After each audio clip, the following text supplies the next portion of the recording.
Hi, this is Dr. Osborne and congratulations on starting your Invisalign. So typically we would do this in the office and that is review how to wear your aligners, instructions, and all that sort of stuff. In light of what's going on, we're doing everything as much as possible virtually, and that means shipping your aligners to your house, the first couple of pairs, in addition to the welcome kit and things like that, and then reviewing this way. These are your aligners. They come in a bag and they're numbered 1 through however many trays you have your name on them, and there's a QR code so that you can scan it, and an app that helps you track how often you wear it, things like that. So first things first, how to take them in and out. First, you want to wear them 22 hours a day, and just remember that they're only working when they're in your mouth. So more is better. Make sure that your hands are very clean, of course, today in light of what's going on, and always as a general rule. So wash your hands and then put your liners in. You take the top or the bottom, and you always want to start from the front and then push to the back. And to take them out, you want to peel from the back and kind of bring them down. So first, you got those.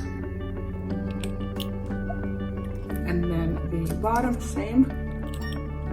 To take them out. That's 1. And that's 2. So some other important points that you should be aware of during your treatment. 1, the most important thing is to make sure that the tray that you're currently on has done doing all the work that it's going to do. So if you think about the first day that you put the tray on, it's kind of tight. The second day, your teeth are a little bit sore. And then after that, continuously, it should get more and more loose and everything fits nice and comfortable. So the first tray, the tray is kind of like a tight, expensive pair of shoes.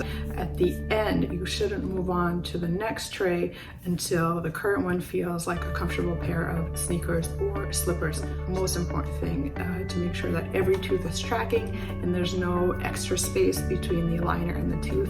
Some other things. So life happens. Very often we have events or speaking engagements where you don't necessarily want to be wearing your aligners, and that's perfectly fine. You can take them out for special events for a couple of hours. No big deal. You just want to make sure you either make up the time or spend an extra day with that particular tray. A few other important things. There's a separate video that talks in depth about cleaning, so I'm not going to go into that here, but you want to make sure if you have pets, especially dogs, that you keep your aligners in your mouth or in a case, because otherwise, for some strange reason, your dog will get to them and they love them. So the rule of thumb is if they're not in your face, they're in your case, and that will keep them nice and safe. You want to make sure, of course, to clean them, but do not put them in hot water. And that rule of thumb is if it's too hot to kind of put your finger in or for you to drink, it's too hot for your aligners and it'll warp and melt the plastic.